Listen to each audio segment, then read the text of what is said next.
आज तर मला महाराष्ट्राचं फ्युचर हे सगळं वातावरण पाहिल्यानंतर आनंददायी वाटत नाही.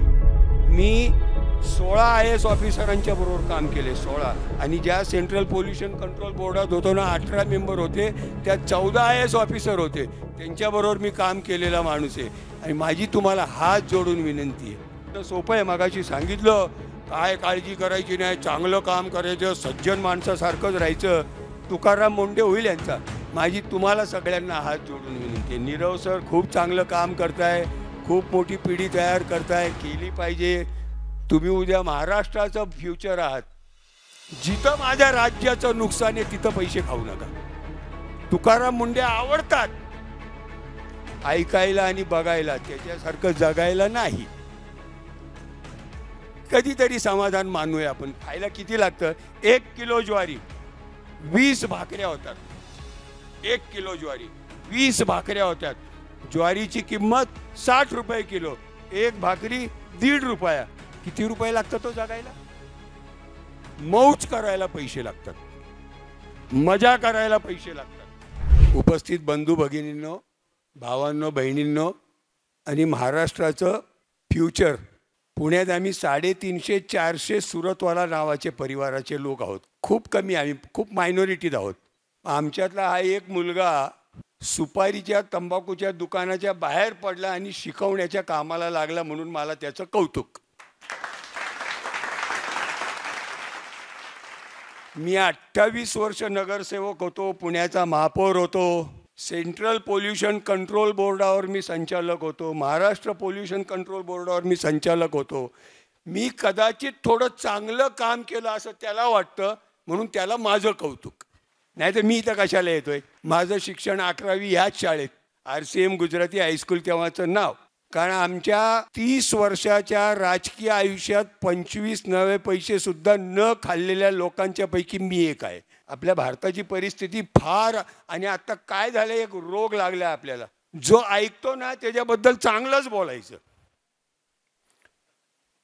एका माणसाचा खून झाला, वैकुंठ स्मशानभूमीमध्ये त्याचा अंत्यविधी होता. ज्यांनी खून केला त्याच्या आयुष्यात त्यांनी 12 खून केले होते, आणि त्याच्या शोक सभेला लोकांना कौतुक करताना मी त्याला पाहिलं. म्हणजे ऐकणाऱ्या माणसांनी ऐकावं आणि बोलणाऱ्यांनी थोडं फेकाफेकीच करावी. असं सध्या वातावरण आपल्याकडं फार वाईट चाललेलं आहे. मी नारायणगावला जय हिंद कॉलेजमध्ये गेलो होतो. माझी ब्लड बँक आहे, DY पाटीलमध्ये सगळं रक्त माझ्या ब्लड बँकेतून पुरवलं जातं. आम्ही तुमचे हेडक्वार्टरवाले आहोत. तिथं एका विद्यार्थिनीने सांगितलं, प्रश्न विचारला, रागू नका सर, माझे हात जोडून विनंती, कुणी रागू नका. तिने माझ्यासमोर त्या विद्यार्थिनीनी खूप चांगलं बोलणाऱ्या लोकांच्या समोर असं सांगितलं, पैसे खात नाही असा पोलीस दाखवा आणि 1000 रुपये मिळवा. म्हणजे जनतेमध्ये आपली काय प्रतिमा आहे याचा आपण सगळ्यांनी मनापासून मेंदूत विचार केला पाहिजे. MACB मध्ये तुम्ही एक फ्लॅट विकत घेतला आणि मग तेव्हा फ्लॅटचं मीटर तुमच्या नावावर करायचं असेल, 4000 रुपये रेट फिक्स आहे. 4000 रुपये दिल्यावर तो मीटर तुमच्या नावावर होतो. तुम्ही एक फ्लॅट विकत घेतला आणि महापालिकेत तुमचं नाव लावायचं असेल, 2500 रुपये रेट फिक्स आहे. 2500 रुपये दिले की तो फ्लॅटवर तुमचं नाव लागतं. 1 एकर जागा तुम्ही विकत घेतली, विकणाऱ्यांनी विकली, विकत घेणाऱ्यांनी विकत घेतली, कुणाची तक्रार नाही, कुणाची कटकट नाही. तलाठीला 5000 रुपये देत नाही, तो पण 7-12 उतार्यावर तुमचं नाव येत नाही.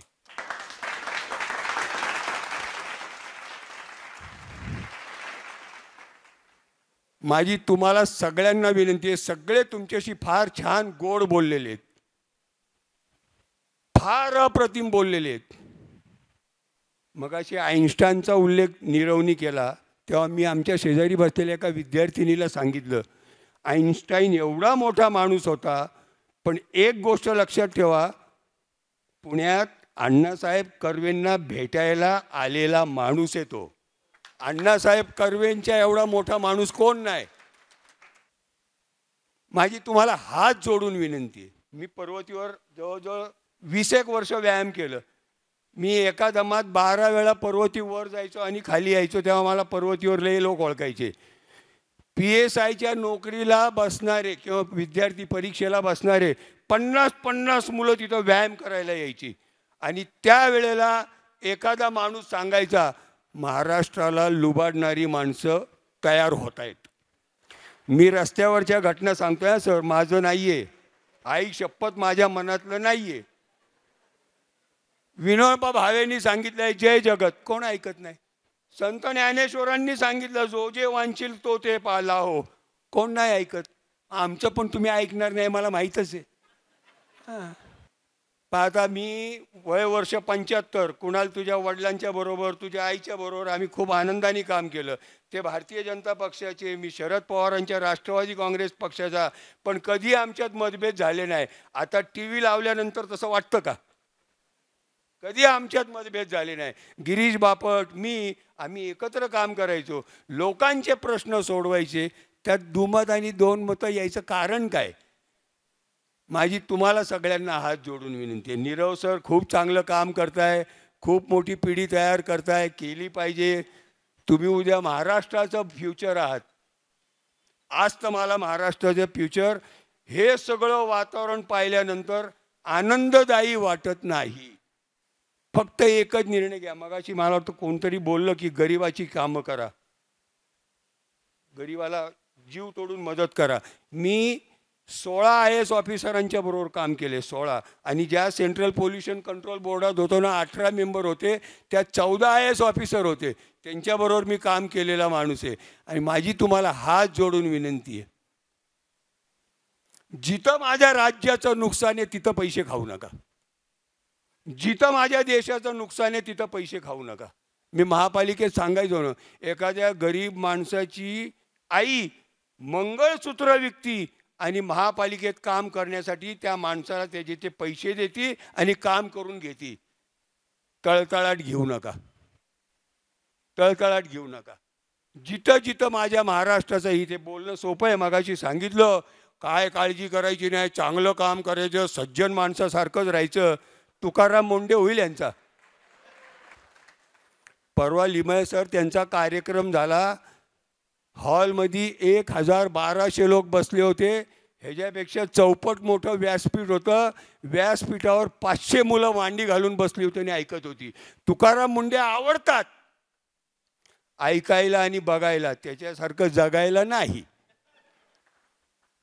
बघा, मी माझ्या आयुष्यात जिथं जिथं मला जे आवडलं त्याचा स्वीकार केला. आंबेडकर सर, लिमये सर इतकी मोठी माणसं आहेत. जे आवडलं असेल त्याचा आज मनापासून स्वीकार करताना करा आणि घरी जा. नका गरिबांना छळू, नका गरिबांचे वाटोळं करू. त्यांना 1500 रुपये दिले म्हणजे राज्याचं हित नाही. नाहीच सर. मी महाराष्ट्र आणि सेंट्रल पोल्युशन कंट्रोल बोर्डात काम केलेला माणूस आहे. तिथं गेल्यानंतर नाश्त्याला इडली सांबार हाच आमचा मानधनाचा हिस्सा होता.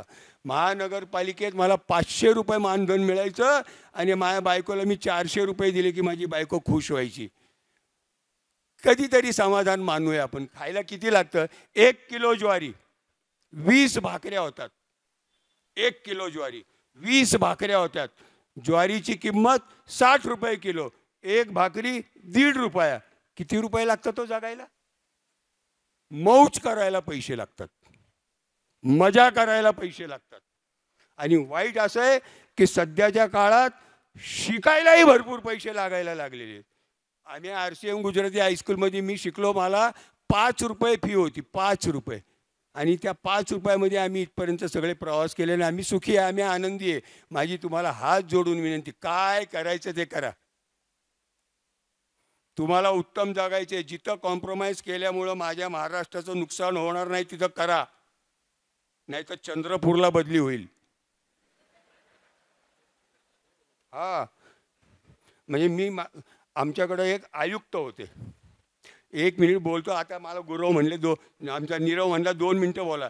आता मी आयुष्यभर भाषण केलेला माणूस 2 मिनिटात काय आवरणार आहे मला? मी त्या IAS ऑफिसरचं नाव नाही सांगत सर, 1 वर्ष पुण्याला जेवढ्या ड्रेनेजच्या लाईन लागती त्याची खरेदी करायची होती. त्याला लय पैसे दिले त्या ड्रेनेजच्या लाईन करणाऱ्या माणसांनी. त्यांनी 10 वर्षासाठी लागेल एवढा माल विकत घेतला. 10 वर्षात, कारण तेवढं कमिशन मिळालं 10 वर्षाचं. मी आणि अली सोमजी सुद्धा सुदैवाने ह्याच शाळेचा विद्यार्थी, RCM गुजराती हायस्कूल. आम्ही दोघं त्यांना भेटायला गेलो आणि म्हणलं, सर तुम्ही असं का करताय? आपल्याला 9 वर्ष पडून राहील, जिथं कुठं ठेवू तिथं गंजेल, महापालिकेचे पैसे जातील. तर त्या आम्हाला शिकवायला लागल्या अक्कल. तेव्हा माझा मित्र अली सोमजींनी सांगितलं, मी भाव खात नाही, मी नाही भाव खात, की लय कौतुक करू नका IAS ऑफिसरचं, लय कौतुक करू नका IAS ऑफिसरचं. का माहिती आहे का? लय पाठांतर चांगलं, ह्याच्या पलीकडे त्याची व्याख्या मी करत नाही. लय पाठांतर चांगलं. आणि म्हणून बुद्धी चांगली ठेवा, अण्णासाहेब कर्वे होण्याचा संकल्प ठेवा, याच सदिच्छा देतो आणि आपली रजा घेतो.